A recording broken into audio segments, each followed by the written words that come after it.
Hey you guys, what is up? Welcome back. Today I want to show you guys how I get the perfect, long-lasting, matte base for summer. If you're new here, welcome. I have very oily skin. I have very large pores. I have a lot of texture. So summertime is a little bit hard for me, even though it's my favorite time of year. It's so hot and humid and sweaty out that I wanted to show you guys how I have kind of perfected my base for all of the weather that comes with summer. I have a lot of good products, a lot of tested products that I know are going to work for me. So if you are someone who also has really oily skin and really large pores and a lot of texture, or if you are someone who just wants to sit back and relax, let's go ahead and get started.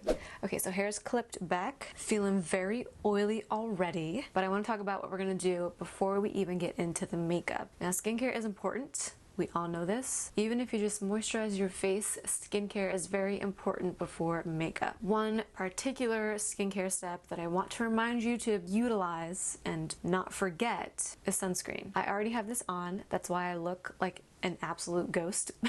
This is the Cetaphil Sheer Mineral Face Liquid Sunscreen in SPF 50. This is one of my favorites to use. It is a mineral sunblock, which I prefer and I really think that we should be wearing on our face. It's a physical sunblock, so it's gonna block all of the UV rays that are coming from the big old sun, and it kind of gives you a little bit of a bluish white cast, like a weird tint. But for me, at least, it's just the price that I pay for having a lot of coverage from the sun. Make sure you put that sunblock on. That's the first step for this perfect base. That's the other reason that I love this, is because I'm oily and this doesn't make me feel like an oil slick, and it doesn't dry me out either. It's really, really good. And it's very inexpensive. It's from the drugstore. Once you have that on, we're gonna go in with primer. Primer is very important. It can kind of make or break how long your base is gonna last. The primer that I'm gonna use that always works for me and helps my makeup to last all night or all day is the e.l.f. Power Grip Primer. This is a very inexpensive dupe for the Milk Makeup, like Power Grip or Hydro Grip Primer, whatever it's called. This is a very inexpensive dupe for it, and I definitely recommend it. And it doesn't make me more oily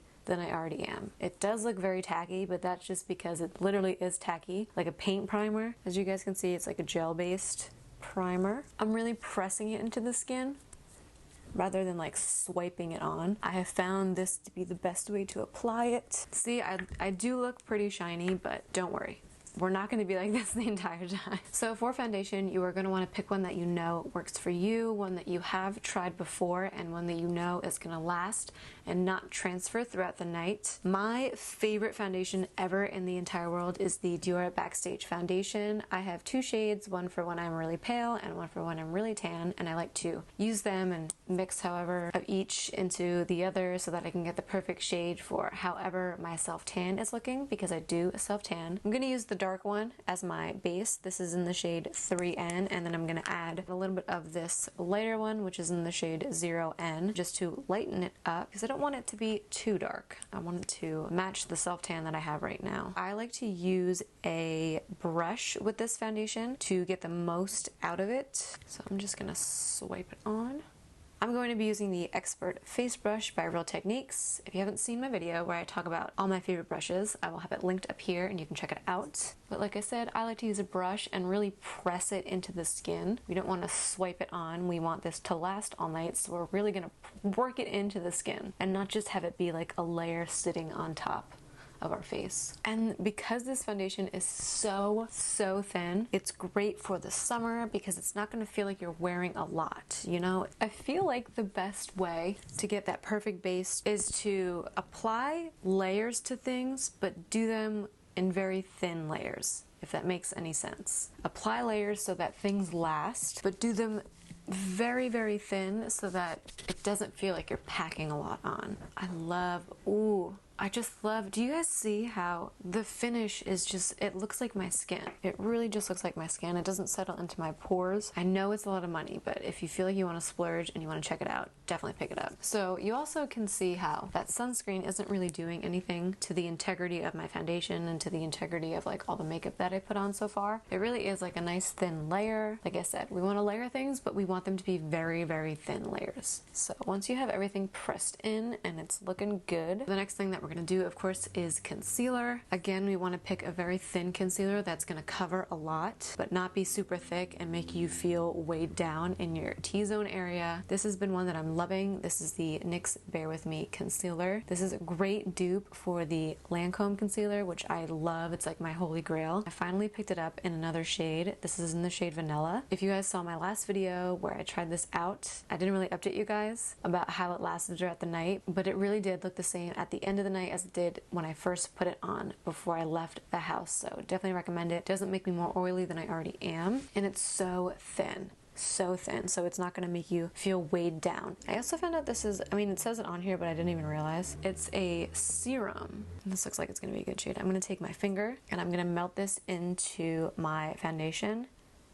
This is another great technique to give you a nice base. I always freaking do this. I always use way too much. Using your fingers is always a great little trick for when you're trying to get a nice flawless base, because you're not going to have any like streak lines from brushes or sponges or things like that. And the heat of your finger is really going to help blend everything together. I'm going to go ahead and bring it on the lid too, so that everything is the same color and texture, and it dries down to like this really nice finish. It's like matte, but it doesn't feel like all the moisture is being sucked out from underneath your eyes, if that makes any sense. I'm gonna go ahead and put it down the center of my face too, just to highlight and bring some balance back in. Okay, so at this stage, we are looking a little bit more dewy than we probably want to, but before we go to set, I wanna layer some products so that they will last us the entire night or the entire day. Specifically, blush. Blush is one of my favorite products to put on my face. I freaking love blush, and I love orange blush for this time of year. So in order to get it to last as long as I want it to, I want to layer it. But like I said, we're going to do very thin layers so that we don't weigh our face down and feel like an oily mess. This is the e.l.f.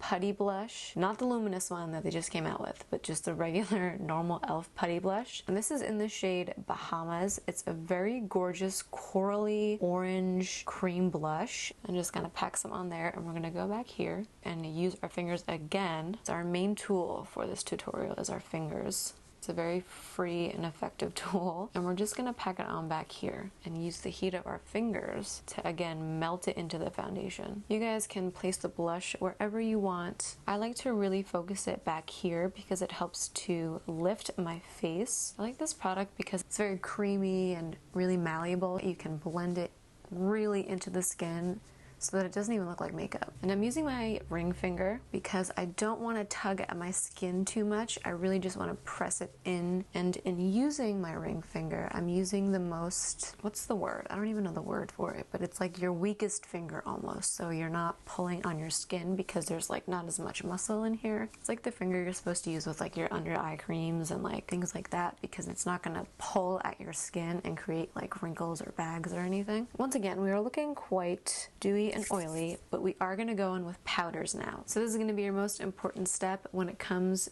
to having the perfect base during the summer. If you take anything away from this video, let this be the one thing that you take away. Let this be the one thing you are influenced by. Go and buy these powder puffs. If you are someone with oily skin, these are an absolute game changer. Brushes are great, but I did not know what I was missing until I picked up these powder puffs. These really melt the powder into your skin. They really make you look airbrushed. They really help to get rid of pores and texture. They are so inexpensive and they're so amazing. I got these off Amazon and I'll have them linked. I'm going to take the best powder in the entire world, especially if you're oily. This is the ONESIZE translucent setting powder. This is such a fantastic setting powder. It blows all the other powders I've ever tried out of the water. I'm going to take it on my powder puff and I'm really pressing it into the lid, and you're going to take like that much and you're going to go and set everywhere that you put that concealer.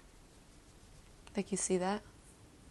Seriously changes the game. I'm not baking because I'm not going to be wiping this powder away. I'm truly pressing it into the skin, taking it down the center of my face. Powder is going to be your best friend if you're oily, and finding the perfect powder is hard. So take my advice when I tell you this powder is the best. So once I'm done with that, I'm going to go ahead and take whatever is left in the cap. Take this big fluffy brush. This is a Morphe M527. Swish it around in here, tap off the excess, and pat whatever is left over into my skin. So now that we're this far in our base, you guys can see that while we have layered a lot of products on our skin, we don't look cakey, but we look very matte and poreless. And that is because we use a lot of thin layers when doing our base routine, and we're going to stick with that when it comes to the rest of the products we're going to use on our face. When it comes to blush and bronzer, you're going to want to use ones that you know work well for you, ones that you have used time and time again that you know aren't going to break you out, aren't going to transfer, aren't going to last 3 seconds on your face and then look like you're not wearing anything. The ones that I have found that work well with me are the Fenty Beauty bronzer in the shade Shady Biz and this Roxi Makeup Revolution Blush Burst palette. This is a great palette to pick up if they're still selling it in stores. I'm not sure if it was a limited edition. This is a great palette to have because you have a lot of nude blushes, but you also have a lot of like corally like summer blushes as well. For bronzer, I'm going to take this Morphe M530. You know my tea with this brush. You know, so I'm not even going to repeat it, but I am going to pack the bronzer on. Because this is a very like foolproof bronzer. You can put a lot on and it's not going to look overdone. That's why I love this bronzer and why I always go back to it, because like you never look like you put entirely too much on, which sometimes I can do. I'm taking this on the perimeters of my face where the sun would naturally hit me. This is a nice bronzer too because it's not too cool toned and it's not too warm toned. It's very neutral, and look how much that bronzed me up. And now my last step for base, since I don't use highlighter, is going to be blush. And we're going to want to pick one that kind of goes with this Putty blush that we used before, just because, like I said, we want to layer our products so that they last longer. And we don't want to layer like 2 different colors because then we'll start to look a little bit crazy on our faces. But you guys can do whatever you want, you know, makeup is personal. If you feel like you want to do that, go ahead and do it. I'm going to take like all 3 of these shades and like mix them together to get like a nice corally pink blush. And I'm going to take it on a nice angled contour brush by Sigma and pat it in wherever I put that cream blush. And it is totally okay to go overboard. It is the perfect time to have a nice crazy flush going on, and blush does not last on your face. And that is why we did a whole lot of layering, so that as, you know, stuff fades, there's going to be layers underneath, and that is what's going to help it last throughout the night. So once you are all powdered and everything is pretty much done on your face, you're going to go on with your last step, which is setting your makeup in place. This is by far the best setting spray when it comes to mattifying your face and kind of keeping it matte throughout the night. This is the Milani Make It Last Matte Setting Spray. This stuff is so good. It's very inexpensive. You can get it at the drugstore. But make sure that you do this before you do your eyes and your lips and everything like that, so that it doesn't ruin the integrity of anything else. And you're going to kind of just coat your face with it. And this is what we are left with. This is our base. I'm going to go ahead and hop off camera and do the rest of my makeup, and then I'll come back and we can finish up this video. So I will see you guys in just a second. Okay guys, so this is the finished look. The skin looks absolutely amazing and so freaking matte, but not like one-dimensional matte, like just a very nice skin-like matte, if that makes any sense. So I'm going to go ahead and do my final step, which is of course to bring back my birthmark. And we are all set and ready to go, you guys. This was so much fun to film. I hope I helped you guys figure out the best way to keep your skin matte all night if you're going out, or all day if you're going out with makeup. All these products are so amazing and really work well with my skin, which is very oily and textured. So if you have the same type of skin as me, definitely check them out. If you are not already, make sure that you are subscribed and that you hit the little bell so you're always notified when I upload a new video. And that is all for today's tutorial, you guys. I hope you all enjoyed, and I will see you all in my next one. Bye.